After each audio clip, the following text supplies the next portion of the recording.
Dice, porque las armas de nuestra milicia no son carnales,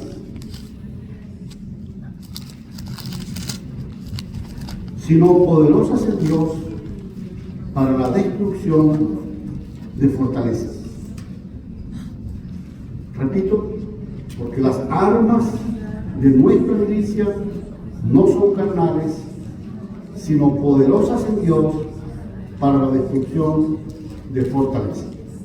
El otro pasaje que ustedes acaban de leerlo, que queda en Primera de Samuel, capítulo 17, 38 al 50. Pero es todo el capítulo, ¿no? Y Dios nos da la victoria.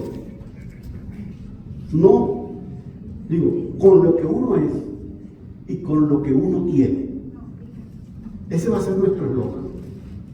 Dios nos da la victoria con lo que tú tienes y con lo que tú eres. ¿Está bien? ¿Con qué nos da Dios la victoria? Con lo que soy y con lo que tengo. Y por eso estamos tomando como paralelismo el caso de David y de Goliat. Aquí hay varias cosas que pudiéramos comentar con relación a este hecho, pero hay dos cosas importantes. Uno es reconociendo lo que uno es. Punto uno, reconociendo lo que uno es, lo que tú eres. Reconociendo lo que tú eres. Reconociendo lo que yo soy. ¿Por qué razón? Porque muchas veces los demás, la gente tienden a no ver, a no querer ver lo que realmente uno es. Y eso fue lo que pasó con David. Fíjense, la historia es más o menos así. Se había entristecido Samuel porque Dios había desechado a Saúl. Le había venido un espíritu maligno a Saúl de parte de Dios, que por cierto que el pasaje lo reitera, dice, era un espíritu maligno de parte de Dios. Y ese espíritu maligno de parte de Dios, o sea, para que no hubiese duda de que venía de parte de Dios, como consecuencia de los errores y de las, digamos, equivocadas decisiones que Saúl había tomado. Y entonces,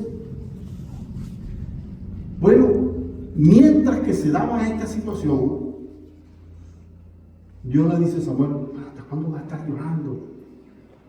Dando quejidos y lamentándote. ¡Levántate!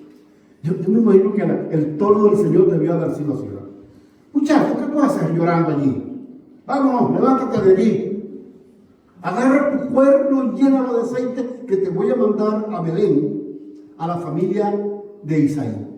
Y de aquí me vas a ungir al que yo te diga. Y Samuel un poco dudoso, porque Samuel tenía miedo de Saúl. Se va a Belén y llama a Isaí. Ustedes conocen bien la historia. Y dice que Isaí le pasa por dar, desfilaron así como las mises cuando están desfilando. Yo me imagino que era algo así. Estaban escogiendo al Miss Universo. No, al Mister Universo. Al Mister Universo. Y me imagino que los 3 primeros hijos de Isaí eran unos tipotes así como yo, ¿no? Fuertes y grandotes. Bueno, así me veo yo. Yo no sé cómo me ve usted, pero yo me veo grande y fuerte. Muy bien. Y desfilaron delante de Samuel. Y cuando Samuel vio al grandotote, el primer hijo de Isaí, dijo, este es. Ese muchachote hermoso, grandote, mira los bíceps que tiene. Y le digo al Señor, no, Señor, ese no es. ¿Cómo que no es? Míralo, está viendo, es un guerrero. No es. ¿Sabe por qué no es? Porque tú ves lo que está delante de tus ojos. Casi que le digo, Tú ves lo que está delante de tus narices, le hubiera dicho yo. Tú ves lo que está delante de tus ojos. Pero yo veo, le dijo Dios, el corazón. Y desfilaron los 7 místeros delante de Samuel. Y ninguno es. Bueno, Isaí, ¿y esos son todos los hijos tuyos? Bueno, sí, esos son mis hijos. No tienes otro. Ah, sí, tengo uno. Se acordó Isaí. Imagínense por dónde viene el asunto. ¿Y dónde está? No, ese está cuidando los chivos por allá, las ovejitas. Ese no tiene mucha importancia. Ese es un muchachito. No creo que sea. Búscalo porque no vamos a comer hasta que el hombre llegue. Y mandó de mala gana Isaías a buscar a David y lo trajeron. Y cuando Samuel lo vio, yo me imagino que el concepto de Samuel que tenía sobre el hombre que iba a dirigir a Israel era así como Abinadab, que era el mayor. Cuando vio a David, dijo, no, este no puede ser. Si aquel no es, este mismo. Y Dios le dijo, este es. Porque yo veo el corazón. Yo lo que veo es el corazón. Pero miren ustedes estos detalles. ¿Qué fue lo que hizo Samuel? Inmediatamente Samuel lo ungió delante de sus hermanos, dice la Biblia. Delante de la familia que estaba allí. Delante de las personas que habían sido invitadas al sacrificio. Porque no solamente era la familia de Isaí. Eran los que habían sido invitados al sacrificio. Y Samuel lo ungió como rey de Israel. Y los hermanos se quedaron mirándose unos con otros. ¿Y este? ¿Y qué vamos a hacer con esto ahora? No, tiene que ser que Samuel está senil. Sí. Samuel no está en sus cabales. El pobre hombre está tan triste por lo que le pasó a Saúl. Y no creo que haya tomado una decisión muy acertada. Yo no creo, dijo Sama, que era el más chismoso de los tres. Pero eso lo pongo yo. Y no es. ¿Qué tú dices, papá? Le preguntaron a Isaí. Isaí dice, bueno, la verdad es que tengo mis dudas. No es cierto. Eso debió haber sucedido de esa manera. ¿Saben por qué? Porque David, una vez que fue ungido, ¿para dónde fue David? Otra vez a cuidar las ovejas. Eso fue lo que sucedió.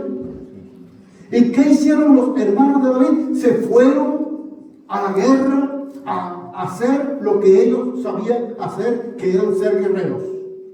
Y David a ser un pastorcito de ovejas. Siguió todo normal. Nada sucedió. Isaí se rascaba la cabeza y decía, ¿qué hago yo con este hombre? Ahora que he ungido rey. ¿Y cómo va a ser rey este muchacho?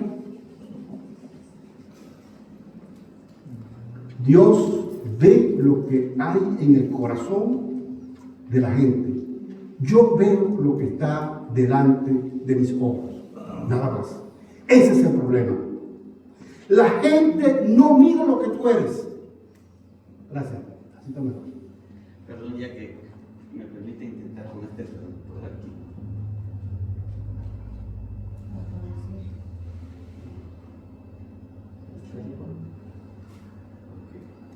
Listo. Una. Para los que no creían que yo podía predicar en inglés también. ¿Listo? ¿Se dan cuenta? Ajá. Si me vieran mis hijas, estoy predicando en inglés. Bueno, David continuó su vida normal. Y la gente veía en David y decía, no, se equivocó Samuel. No es. Pero ¿sabe lo que sucedió? Que el Espíritu de Dios vino sobre Saúl, sobre David, y esa era la gran diferencia. Y dice, lo cuenta después David, que cuando venía un león o un oso a querer quitarle una de las ovejas, David agarraba al oso o al león y se agarraba con él y lo mataba. Porque el Espíritu de Dios estaba sobre David. Pero Isaí no sabía eso. Ni los hermanos de David tampoco sabían eso. Y fíjense lo que sucede. Cómo Dios dirige las cosas. Además de ser pastor, David hacía algo más. Era músico. Dios tiene algunas cosas muy interesantes con nosotros los músicos, ¿verdad? Gloria a Dios.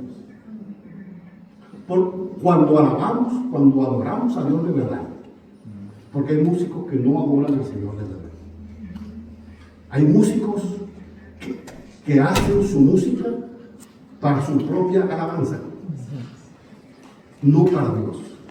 Pero David era un hombre que le cantaba y escribía poesías para Dios, para su gloria. Y eso no lo sabía más nadie sino él y Dios. Por eso era que Dios conocía el corazón de David. Pero esas circunstancias que Dios usa, la cosa con Saúl empeoraba. Y le dice uno de los siervos: oye, Señor, tú te ves bastante mal. Yo creo que tú debes hacer algo. Porque es que este espíritu que viene de parte de Dios, también se lo digo, este espíritu maligno que viene de parte de Dios y que te atormenta, te va a matar. ¿Y qué hago? Bueno, yo te recomiendo que busques a un buen músico. Un músico que alabe a Dios. Un músico que sepa tocar bien para Dios. Y seguro que cuando él toque, ese espíritu se va a ir. Búsquenmelo pues, dice Saúl. ¿Y a quién buscar? Hermano, ¿y quién conocía a David? Nadie. A lo mejor lo conocían las ovejas, pero más nadie. ¿Y cómo es que este siervo de Saúl sabía de David los misterios del Señor? Y fueron y buscaron a David y lo trajeron. Y en efecto, cuando David tocaba, el espíritu maligno de parte de Dios, el énfasis no es mío, el énfasis de la Biblia, no, de parte de Dios, salía. Ahora vean ustedes, dice la Biblia que Saúl lo amó. No dice que Saúl lo amó. Le gustaba cómo era su sencillez, su dulzura, su música. Era algo impresionante. Y Saúl estaba realmente gratificado con aquel regalo que Dios le había dado. Pero ¿saben? Resulta que el mismo Saúl, cuando sucede lo que sucede, no lo conocía. No se da cuenta que él pregunta: miren, ¿y este muchacho de quién es? ¿De quién es hijo este muchacho? ¿Y es que acaso él no lo conocía? ¿No se dan cuenta de ese detalle? Él no quería reconocer, porque Saúl le estaba sucediendo como a los demás. Veía lo que estaba delante de sus ojos. ¿Está bien? Y se le ocurre a Isaí mandar a David a ver a los hermanos. Anda, hijo, fíjese, el rey, el ungido. Isaí lo sabía, pero él seguía siendo el muchacho de hacer los mandados en la casa. ¿No le parece extraño eso? David, ¿qué estás haciendo? Aquí, papá, ocupado, porque estaba bien. Deja un minutico allí y anda a ver a tu hermano. El muchacho lo mandaba a la casa. Para Isaí, David no era el rey, no era el ungido de Dios. Isaí desconocía también lo que había sucedido con David. Y lo envía allá al frente de batalla. Y cuando llega, David se encuentra con aquel drama, la gente asustada. Y Saúl era un tipo altote. Era el más alto del pueblo de Israel. No sabía eso. Era muy alto, era un tipo esbelto. Y sin embargo, estaba oculto, se quería ocultar delante de la presencia del gigante. Y eso lo voy. Las rodillas de Saúl le pegaban una contra otra del terror que sentía. Y todos los guerreros que eran hombres valientes, las rodillitas le pegaban una con otra por el temor que infundía este gigante. Mis hermanos, y el muchacho le dice, mire, ¿qué va a hacer con el que venza a este? No, al que venza a este gigante, le van a eximir las taxas de la familia y le van a dar riquezas y lo que es mejor, le van a dar a la hija del rey. Y eso le gustó más a David que otra cosa.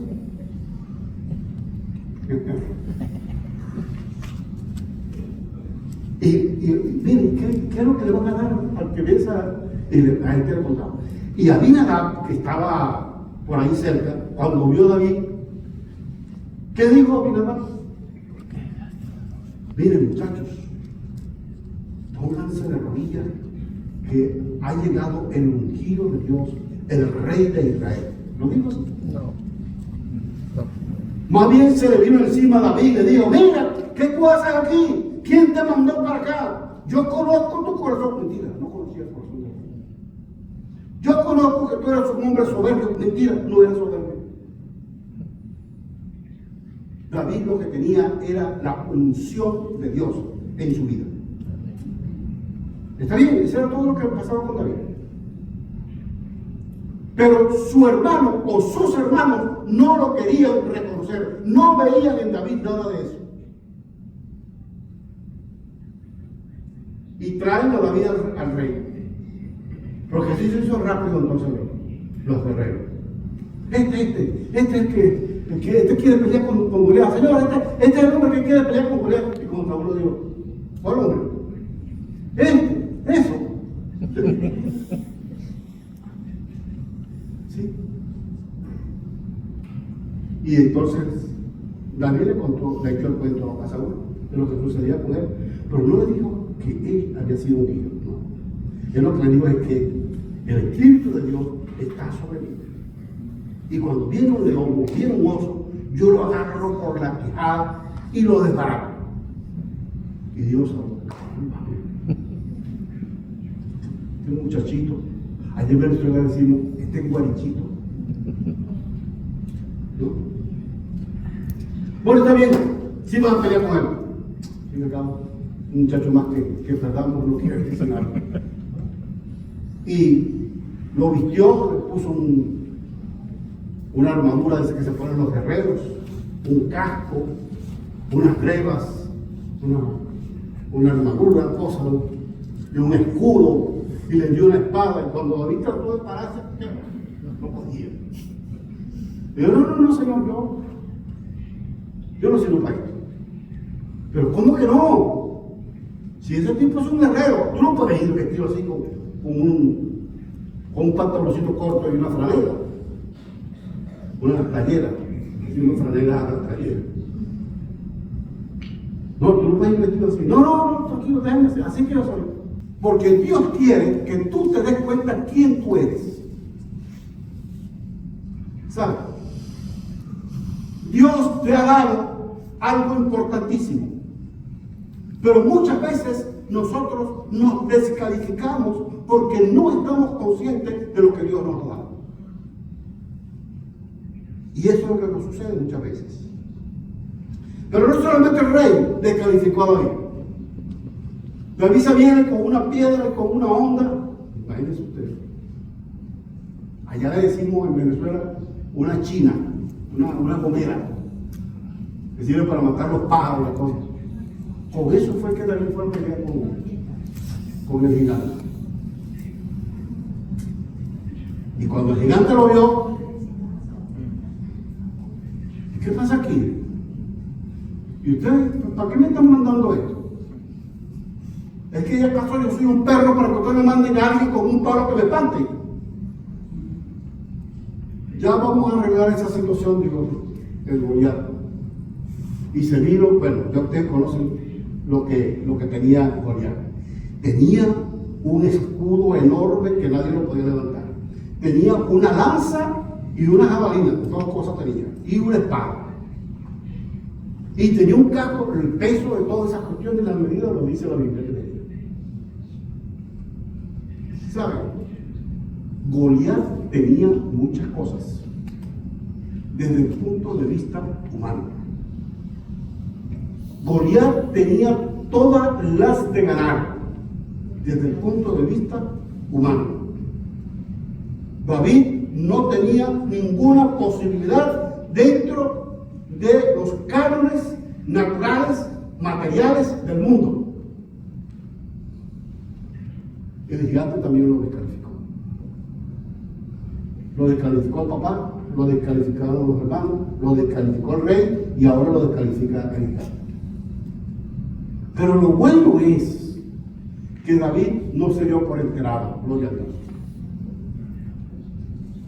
Él dijo, mira, tú vienes a mí con todo esto que te hace un guerrero, digamos, invencible. Pero yo vengo a ti en el nombre de Jehová de los ejércitos. Gloria al Señor. Mis hermanos, ¿qué soy yo? ¿Qué era David? ¿Qué era David? El ungido de Dios. ¿Qué soy yo? Díganlo. El ungido de Dios. ¿Seguro que es el ungido de Dios? Amén. ¿Usted está ungido por el Señor? Juan dice, vamos a leer ese texto, porque es un texto que es muy importante. Juan, 1 Juan 2:20 dice así.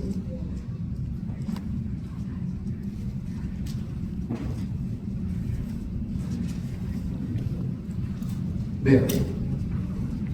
Pero vosotros, ¿quiénes? Nosotros. Ustedes. Pero vosotros tenéis la unción del Santo y conocéis todas las cosas.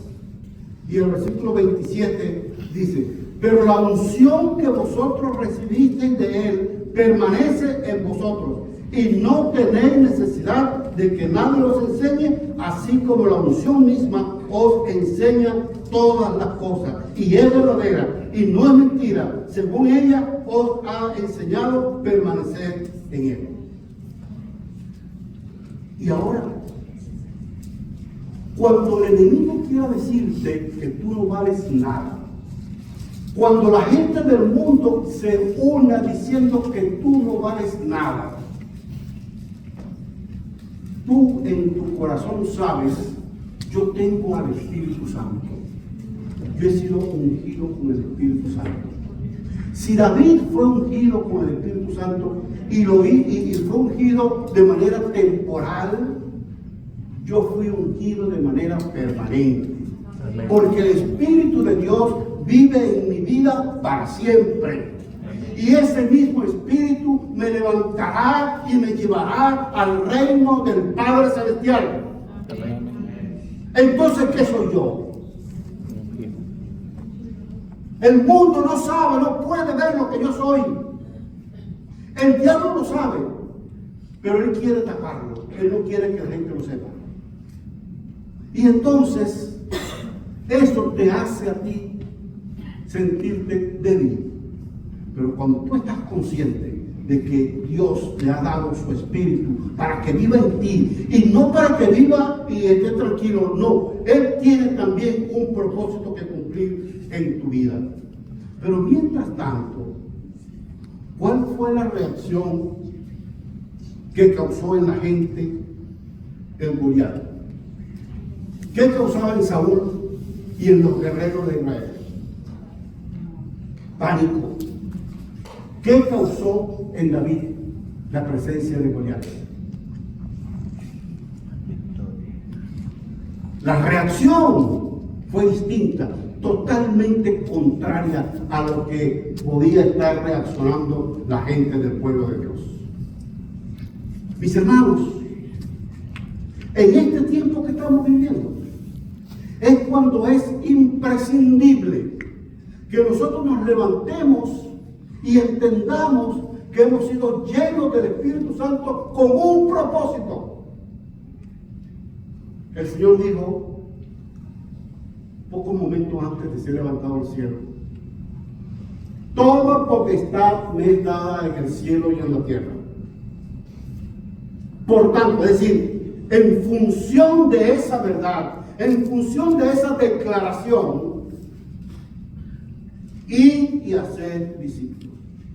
De modo que cuando yo voy a las naciones, al mundo, a buscar la gente perdida, yo lo hago es bajo la potestad que tiene mi Señor.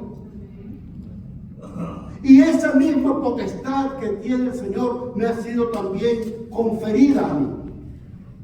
Yo tengo la potestad, por tanto, tú tienes también la autoridad para ir a hacer discípulos, para que la gente se convierta de sus malos caminos, se arrepientan y puedan buscar el rostro de Dios. Pero nosotros estamos viviendo el sueño de los justos, tranquilos. El segundo punto, echando mano de lo que uno tiene. Y aquí hay una cosa muy importante. Aquí es donde entra el texto que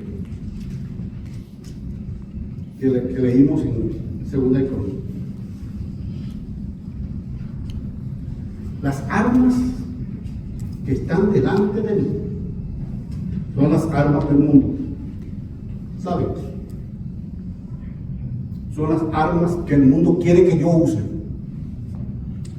A mí me entristece muchas veces cuando en alguna iglesia yo veo que quieren utilizar estrategias, métodos, maneras, formas del mundo, dizque para atraer a los jóvenes, para atraer a las gentes, para que conozcan al Señor. Déjeme decir, si el Espíritu Santo de Dios no convence de pecado, de justicia y de juicio al mundo, nadie lo va a convencer. Utilices los métodos que quieras utilizar, las estrategias que quieras utilizar, no va a dar resultado. De repente puedes tener la iglesia llena de gente, pero no de convertidos. Porque el único que convierte las almas es el Espíritu de Dios. Amén. Él es el que lleva y convence para que la gente pueda mirar a Cristo y convencerse de que Cristo es el Salvador. Amén. Pero yo no puedo. Entonces hay pastores y líderes, maestros, que están utilizando las artimañas del mundo para atraer a los jóvenes. Y tú conoces estas iglesias donde muchas veces lo que se ven son esos shows muy hermosos, muy bellos, que parecen más bien un Broadway. ¿No es así? Pero eso no da ningún resultado. Y saben, a David intentaron que utilizaran los mismos métodos. Saúl, que tenía una vida carnal, una vida tan humana, tan material, le digo a David, tú tienes que utilizar esta armadura, porque esto es lo que te va a proteger contra Goliat. Y David dijo, no, eso no me va a proteger para nada contra Goliat. Yo sé lo que me va a proteger, porque sabe, rey, que allá en el campo, cuidando las ovejas, yo agarraba al león y al oso, porque Jehová Y esa es la razón, esa es la diferencia. No es con mis fuerzas, no es con mi inteligencia y mi sabiduría, no son con mis estrategias, son con el poder de Jehová de los ejércitos. Y muchas veces la vida nos quiere también obligar a hacer las cosas de esa manera. No, hermano, tú tienes que, este es tu trabajo, tú no puedes testificar aquí del Señor porque tú necesitas trabajar a Estados Unidos.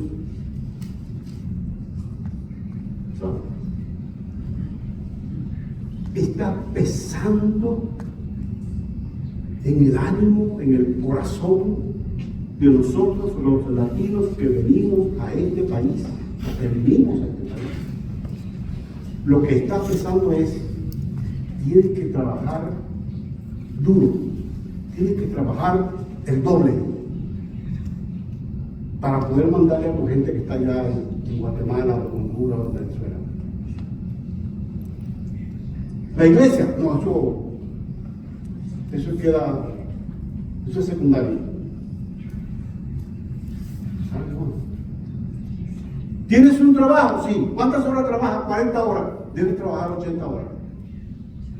Y ahora no tengo tiempo para ir a la iglesia.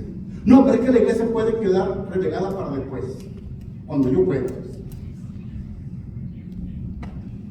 Si nosotros vemos las cosas de esa manera, estamos utilizando las mismas armas humanas.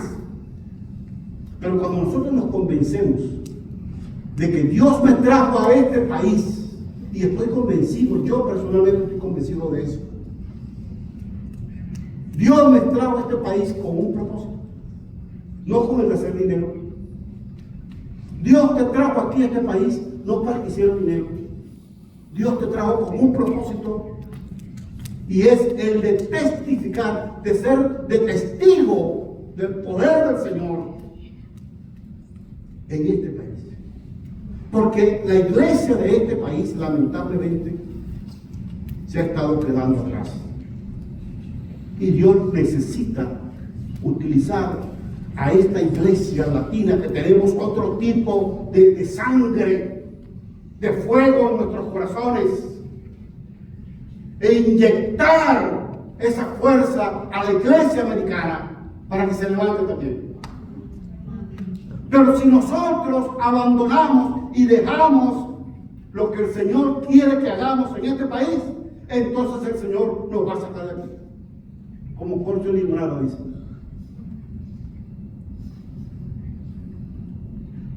Esas armas están en nuestro interior. En 2 de Timoteo 1:7 dice lo siguiente: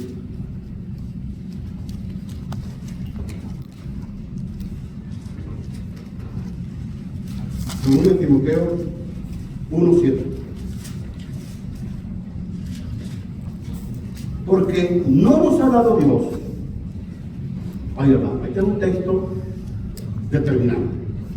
Porque no nos ha dado Dios espíritu de cobardía, sino de poder, de amor y de dominio propio. ¿Qué espíritu te dio Dios? ¿Cuál espíritu te dio?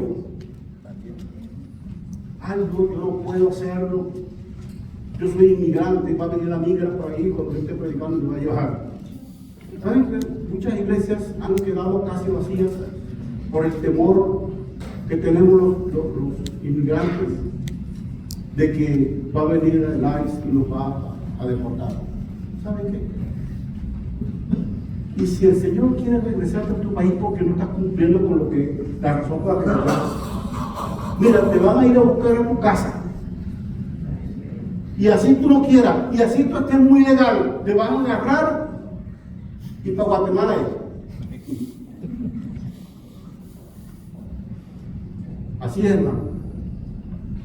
Pero si yo estoy cumpliendo con el propósito por el cual el Señor me lo aquí, así yo estoy ilegal, yo voy a pasar por delante de la iglesia. ¡Epa! ¿Cómo están ustedes? ¿Conocen al Señor Jesucristo? No, entonces vengan acá a orar por ustedes. Y no me va a pasar nada. ¿No es así? ¿Por qué?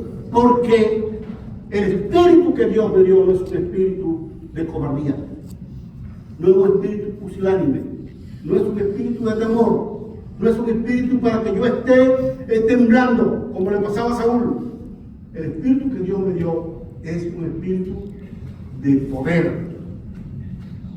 ¿De poder? ¿De poder para qué? Hermanos, para destruir fortalezas, para derribar argumentos, para derribar toda altivez, para llevar cautivo todo pensamiento a la obediencia a Cristo. Este es el espíritu que hemos recibido. Estos son el tipo de armas que hemos recibido de parte de Dios.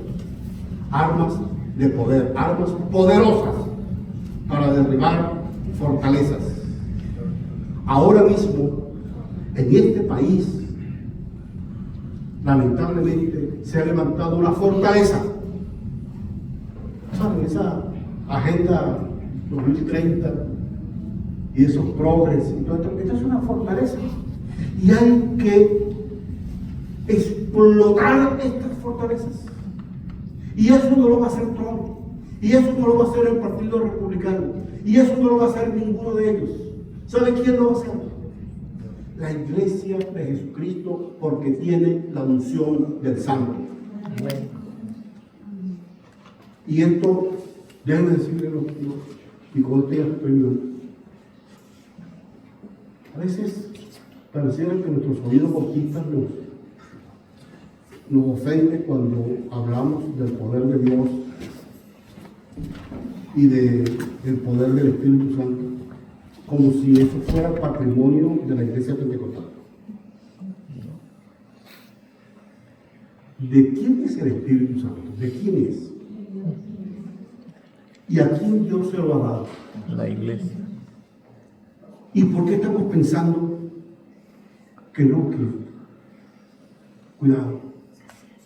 Hermanos, la Iglesia de Jesucristo, la única manera de que pueda ser que el infierno venga contra ella y no pueda prevalecer el infierno es cuando la Iglesia tiene el poder del Espíritu Santo.